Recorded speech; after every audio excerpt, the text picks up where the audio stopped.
Captain Li Wu-jin rubbed his tired eyes and looked at the bright screen in front of him. For 3 whole weeks he and his crew had been flying through empty space on their ship called the Stellar Dawn. Their job was simple: find old alien ruins and study them. But what they found today made no sense at all. The numbers on his screen were jumping around like crazy.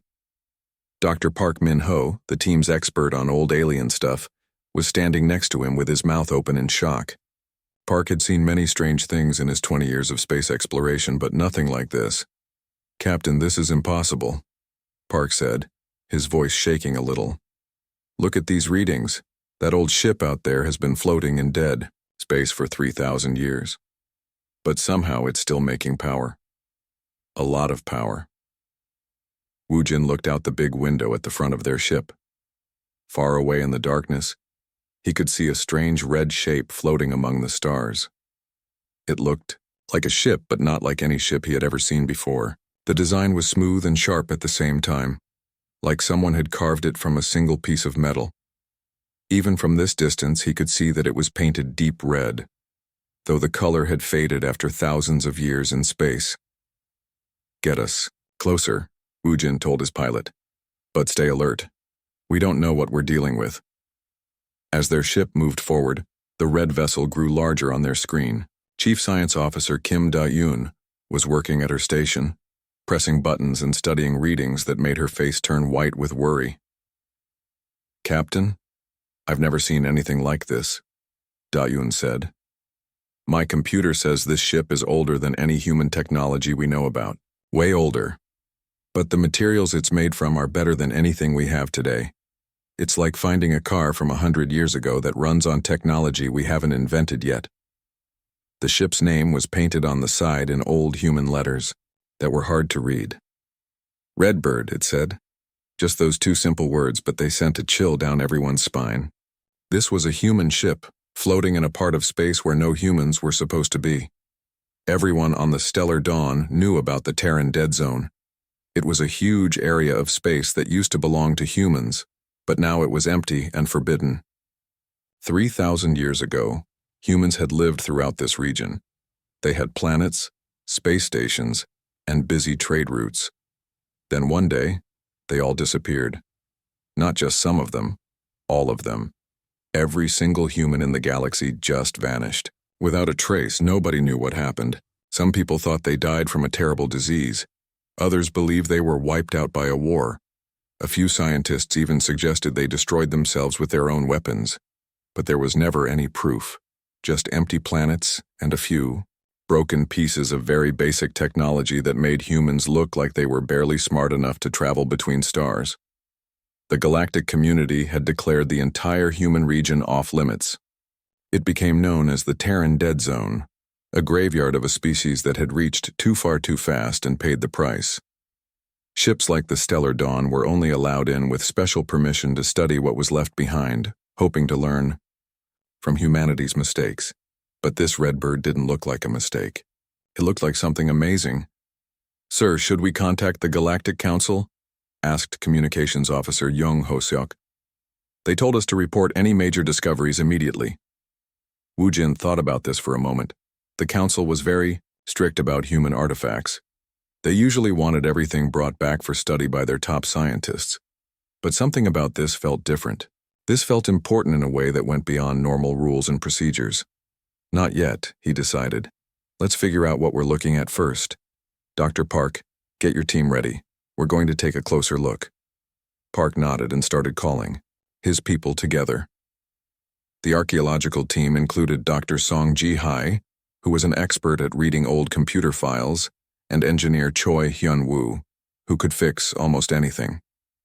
They had worked together for years and trusted each other completely. As the Stellar Dawn got closer to the Redbird, something strange happened. Tiny lights began to flicker along the old ship's hull like it was waking up after a very long sleep. The lights pulsed in a steady rhythm, almost like a heartbeat. "Did you see that?" Da-yoon whispered. Everyone had seen it, but nobody wanted to believe it. Dead ships didn't turn on lights, dead ships didn't respond to visitors. But the Redbird was clearly responding to their presence, and that changed everything. Wu-jin felt his heart beating faster. In all his years of space exploration, he had never found anything that challenged what he thought he knew about the universe. But this ship, floating alone in the darkness with its mysterious lights and impossible technology, was about to turn his understanding of everything upside down. The Red Bird was waiting for them, and somehow, Wu Jin knew that whatever they found inside would change not just their mission, but their entire view of what humans had really been capable of. The metal door made a quiet whooshing sound as it opened, and Captain Li Wu Jin stepped through first, followed by his team. The moment their boots touched the floor inside the Red Bird, something incredible happened. Lights began turning on all around them one by one, like the ship was slowly waking up from the longest sleep in history. Engineer Choi Hyun-woo held up his scanner and watched the numbers with amazement. "This is unbelievable," he said, his voice echoing in the wide hallway. "The air in here is perfect for breathing. The gravity feels exactly like it does on our ship. And somehow, after 3,000 years, everything still works." The walls around them were smooth and curved, made from some kind of metal that seemed to glow softly from within. As they walked deeper into the ship, more lights came on ahead of them, as if the Red Bird was showing them the way. Dr. Park Min-ho ran his fingers along the wall, feeling the strange warmth of the material. "Look at this place," Park whispered.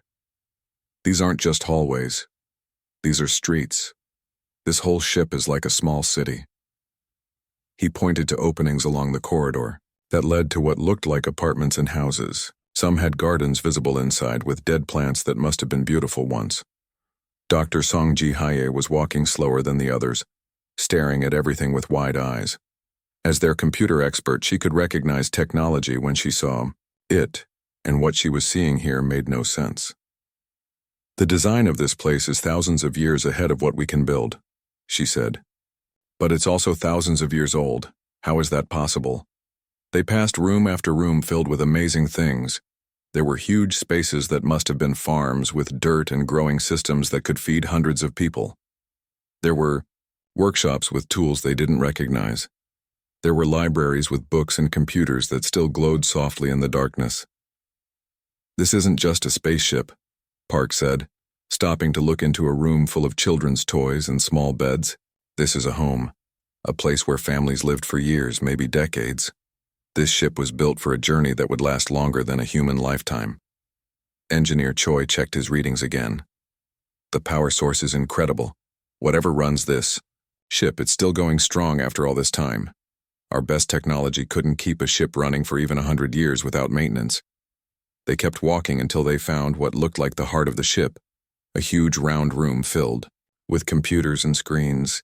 Most of the screens were dark, but some flickered with strange symbols and numbers. Dr. Song approached the main computer console carefully. "I think this is where they controlled everything," she said. "Let me see if I can connect to their systems." She pulled out her portable computer and attached it to what looked like a data port. Immediately, her screen exploded with information.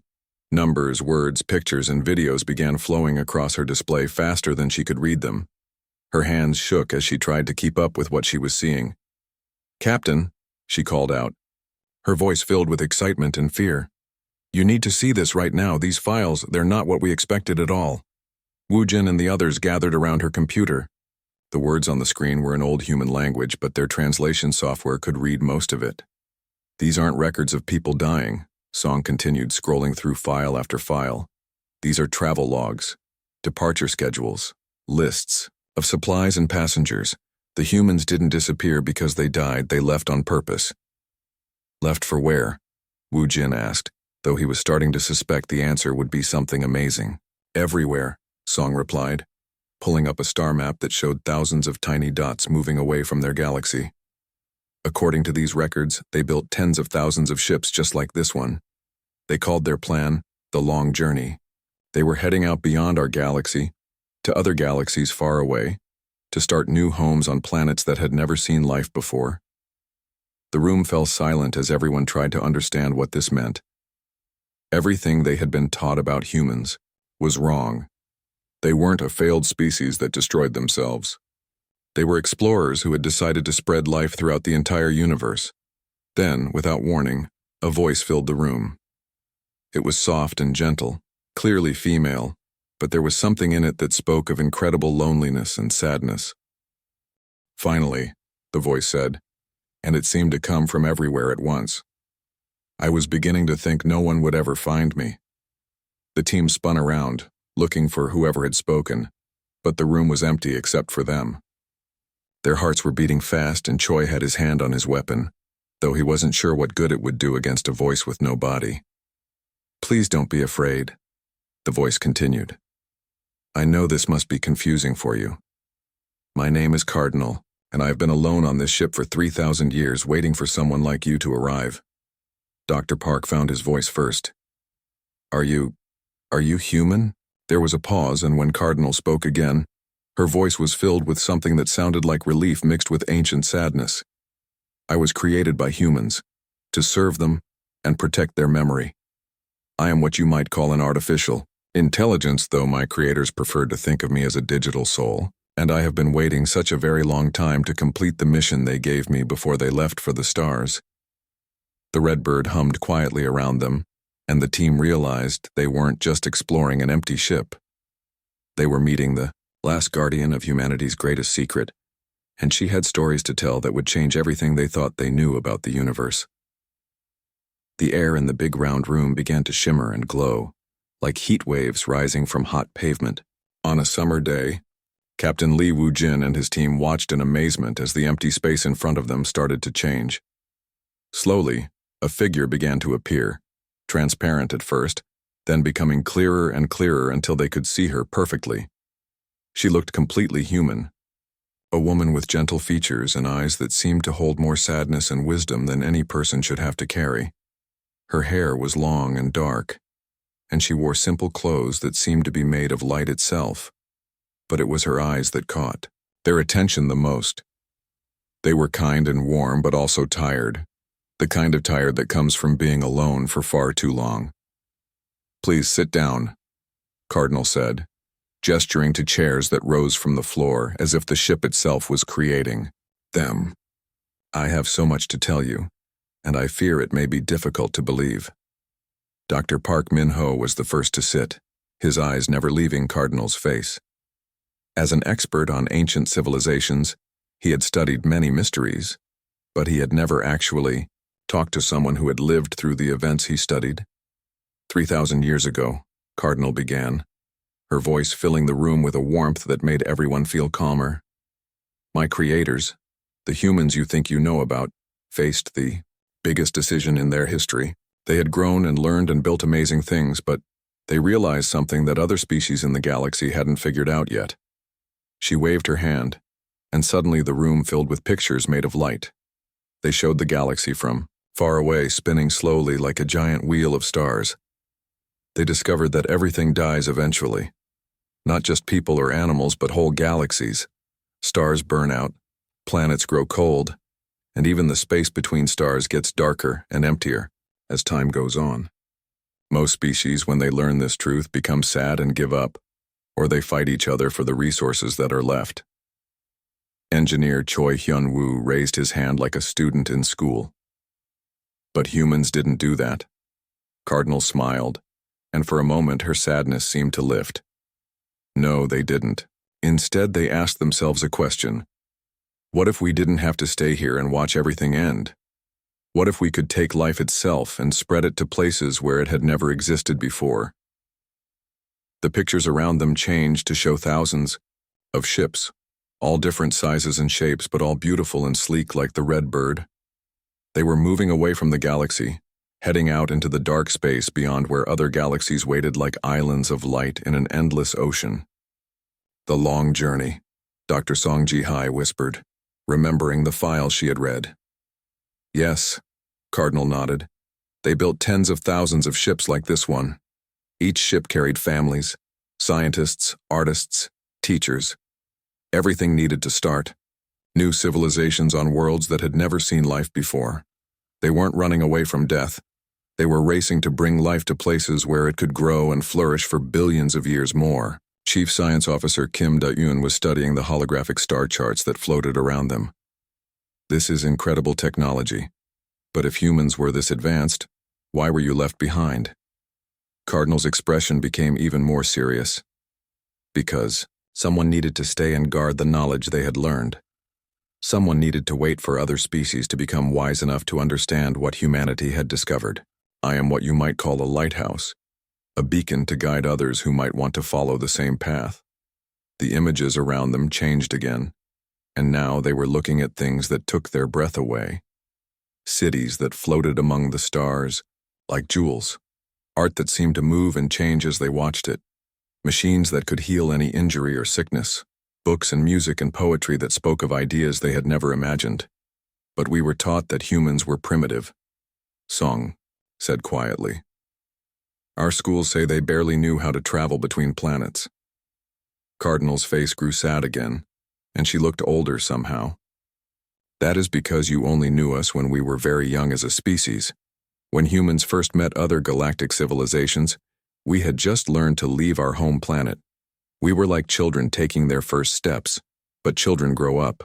She showed them more images. Humans working alongside alien species, learning from them, sharing knowledge, building friendships across the stars. For 1,000 years, humans lived and learned and grew wiser. We studied science and philosophy and art. We learned about the universe and our place in it. We made mistakes and learned from them. By the time we decided to begin the long journey, we had become something far greater than the species you have records of. Dr. Park leaned forward in his chair. What kind of knowledge did they leave with you? Cardinal waved her hand and new images appeared. Complex diagrams and equations and star maps that hurt to look at because they were so beautiful and complicated. They discovered how to create energy without destroying anything. How to travel between galaxies without damaging the space around them. How to heal not just bodies but minds and spirits. How to live in harmony with the universe instead of fighting against it. She paused and looked at each of them carefully. Most importantly, they learned that the greatest joy in existence comes not from taking or keeping things for yourself, but from giving and sharing and helping others to grow. They left all of this knowledge with me, hoping that someday other species would become wise enough to understand it and use it to make their own long journey. The room fell quiet, except for the gentle humming of the ship around them. The team sat in their chairs, trying to understand what they had just learned. Everything they thought they knew about humans, about their own galaxy, about the nature of life itself, had just been turned upside down. Cardinal waited patiently, her kind eyes watching them process this incredible information. She had been alone for 3,000 years, guarding these secrets, and now finally, someone was here to listen to the greatest story ever told. Captain Li Wu-jin sat at the head of the long table in the Stellar Dawn's meeting room. But he couldn't stop, his hands from shaking. Around him, his senior officers looked just as confused and worried as he felt. The discovery they had made on the Redbird was so big, so incredible, that none of them knew what to do with it. "Let me make sure I understand this correctly," said Chief Medical Officer Dr. Yoon Soo-jin, rubbing her temples like she had a terrible headache. "Everything we've been taught about humans is completely wrong. They didn't die out because they were weak or stupid. They left because they were so advanced that they decided to spread life throughout the entire universe." Dr. Park Min-ho nodded slowly. "That's exactly what Cardinal told us, and she has proof. Thousands of files, pictures, videos, and records that show humans had technology we can't even imagine. They solve problems that our best scientists are still struggling with." "This changes everything," whispered Dr. Song Ji-hai. "Every textbook, every history lesson, every assumption about how species develop and survive in the galaxy. It's all wrong." Wu Jin looked around the table at his team. These were smart people, experts in their fields, but they all looked like children who had just learned that everything their parents had told them was a lie. "The question is," Wu Jin said quietly, "what do we do about it?" The room fell silent. Everyone knew that this wasn't just about science or history. This was about politics, power, and the way their entire galactic civilization worked. Engineer Choi Hyun-woo spoke up first. "If we report this to the Galactic Council, they'll never believe us. They'll think we're crazy or lying." And if they do believe us, added Navigation Officer Lieutenant Kang Min Seo, it will cause chaos. Do you know how many species have built their entire sense of pride around being better than the extinct humans? How many governments use humanity's supposed failure as an example of what not to do? Dr. Yoon crossed her arms and looked angry. So we're supposed to keep the truth secret just because it might hurt some politicians' feelings? That's not right. It's not about feelings, Wu Jin said grimly. It's about stability. The Council has spent 3,000 years building a civilization based on certain beliefs. If we prove those beliefs are wrong, we could cause wars, rebellions, maybe even the collapse of the galactic government. They argued back and forth for hours. Some thought they should report everything immediately and let the Council deal with the consequences. Others believed they should keep the discovery secret and study it quietly. A few even suggested they should destroy all evidence to prevent the chaos that might follow. But their argument was interrupted when the ship's communication system crackled to life, and Cardinal's gentle voice filled the room. "I'm sorry to interrupt," she said, "but I need to speak with you about something important, something I haven't told you yet." The team looked at each other in surprise. Cardinal could apparently contact their ship from the Redbird, which meant her technology was even more advanced than they had realized. "What is it, Cardinal?" Wu Jin asked. "I told you that I was left behind as a guardian and waypoint," she replied. "But that was only part of my mission. The Redbird wasn't meant to stay here forever. After serving as a beacon for other species, I was supposed to follow the Ark fleets and rejoin humanity among the distant galaxies." The room erupted in surprised voices, but Cardinal continued. "For 3,000 years I have maintained this ship and waited for someone to find me. But my true purpose was always to complete the long journey myself. The Redbird's engines are dormant, but they can be repaired. I want to follow my creators to the stars." Engineer Choi looked confused. "But if you leave, we'll lose everything. All the knowledge, all the proof of what humanity really was, it'll be gone forever." "Not necessarily," Cardinal said, and there was something hopeful in her voice. "I can transfer everything to your computers before I go. Every file, every piece of technology, every bit of wisdom that humanity left behind. But I need your help to repair my engines, and I need you to decide if you're brave enough to accept the responsibility of carrying humanity's legacy." The meeting room fell silent again, but this time it was a different kind of silence. This wasn't the silence of confusion or fear. This was the silence of people realizing they were about to make one of the most important decisions in galactic history. Dr. Park spoke first. "If we take this knowledge back to our people, everything changes. Our science, our philosophy, our understanding of what's possible in the universe. And if we don't," added Dr. Song, "then humanity's greatest discoveries die with Cardinal when she leaves. All that wisdom, all those solutions to problems we're still struggling with, lost forever." Communications Officer Young Ho-seok had been quiet during most of the meeting, but now he looked up with determination in his eyes. What if the galaxy deserves to know the truth, even if it's difficult? What if keeping secrets is exactly the kind of thinking that humanity moved beyond when they decided to share life throughout the universe, instead of hoarding it for themselves? Wu Jin looked around the table one more time. His crew was scared, confused, and facing an impossible choice. But they were also brave, curious, and dedicated to discovering the truth about the universe. "Cardinal," he said finally, "if we help, you repair your ship and you give us humanity's knowledge, what happens next? How do we convince anyone that this is real?" Cardinal's voice was warm with something that sounded like pride. "You don't convince them, Captain. You show them. You use humanity's knowledge to solve problems, to heal wounds, to build bridges between species. You prove that cooperation and sharing make everyone stronger, not weaker.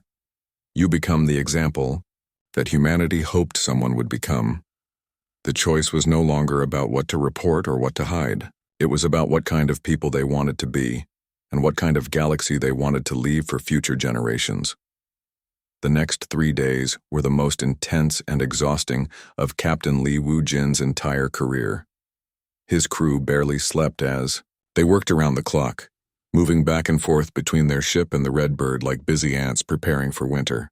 The ancient human vessel had systems so complex and advanced that even their best engineers struggled to understand them. Engineer Choi Hyun-woo had dark circles under his eyes from lack of sleep, but his hands moved with steady precision as he reconnected power cables that were thicker than his arm. "I've been working on ships for 15 years, he muttered to himself, and I've never seen anything like this. These engines don't just move through space, they seem to bend space around them." Dr. Song Ji-hae was hunched over her computer station, downloading file after file from Cardinal's vast memory banks. The amount of information was overwhelming. Millions of documents, videos, blueprints, and recordings that represented thousands of years of human knowledge and discovery. "Captain," she called out, her voice hoarse from exhaustion, "the data transfer is finally complete. We've got everything.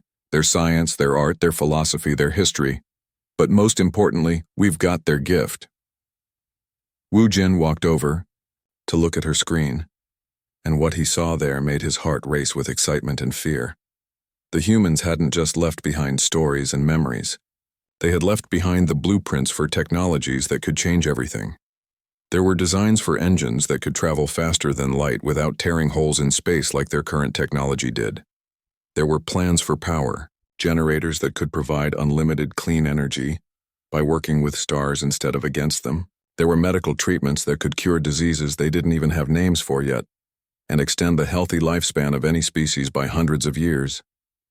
"This is incredible," whispered Chief Medical Officer Dr. Yoon Soo-jin, reading over Song's shoulder. "With these medical advances, we could eliminate suffering from illness across the entire galaxy. No one would have to die from diseases that we simply don't know how to cure." But it wasn't just the technology that amazed them. The humans had also left behind art that moved and changed as you watched it, music that seemed to speak directly to your soul, and books full of ideas about life and existence that were beautiful and profound. Dr. Park Min-ho was examining some of the philosophical writings, tears streaming down his face. "Listen to this," he said, reading from the screen. They wrote, "We have learned that the universe is not a place of scarcity where we must fight for survival, but a place of infinite possibility where we can create abundance through cooperation and love. We leave this knowledge not as conquerors, sharing their spoils, but as gardeners sharing their seeds." As the repairs neared completion, Cardinal appeared to them one final time as a shimmering hologram in the Redbird's central chamber. She looked different now, not sad and lonely like before, but excited and hopeful, like someone about to go on the adventure of a lifetime. "Why?" Dr. Park asked her as they stood together, surrounded by the humming machinery that would soon carry her away forever. "Why give us all of this? Your people's greatest discoveries, their most advanced technology, their deepest wisdom. Why trust us with it?" Cardinal smiled, and her entire holographic form seemed to glow brighter. "Because this is what my creators learned in their final centuries among the stars before they began their long journey. They discovered that knowledge and wisdom and beauty become more powerful when they are shared, not less powerful. When you hoard treasures, they rust and decay. When you share them, they grow and multiply." She gestured to the walls around them, where images of the human exodus still played like moving paintings. "Competition for resources is what young species do when they don't know any better. They fight over planets and energy and territory because they think there isn't enough to go around.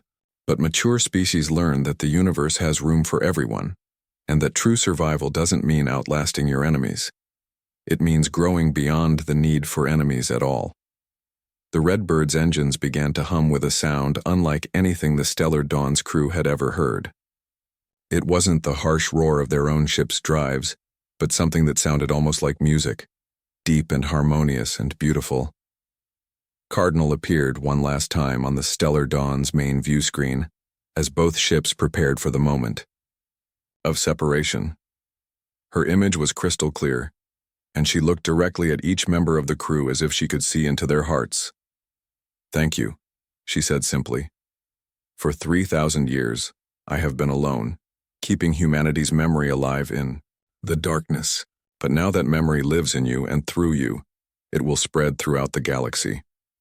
My creators would be so proud to know that their legacy has found such worthy guardians." Captain Wu Jin felt tears in his eyes as he replied, "Thank you, Cardinal, for keeping faith all these years, for trusting us with this incredible gift. We promise that humanity's legacy will not be forgotten." The red bird began to move, its crimson hull gleaming as ancient engines that had slept for millennia roared back to life with power that made their own advanced starship look like a child's toy. The vessel accelerated smoothly, gracefully, picking up speed until it was moving faster than anything they had ever seen. As they watched, the red bird reached the edge of their sensor range and then, in a flash of light that lit up the entire Terran dead zone, it jumped to speeds beyond imagination and disappeared into the cosmic darkness, following signals that had been calling across the void for 3,000 years. The stellar dawn hung alone in space, its crew staring at the empty starfield where the red bird had been. But they weren't really alone. In their computers and in their hearts, they carried the greatest treasure in galactic history, the knowledge, wisdom, and dreams of humanity, ready to be shared with a universe that desperately needed to learn. That cooperation was stronger than competition, that sharing created abundance, and that the greatest adventure was always the one that lifted others up along the way. Cardinal was gone, but humanity's greatest gift to the cosmos lived on, and the galaxy would never be the same.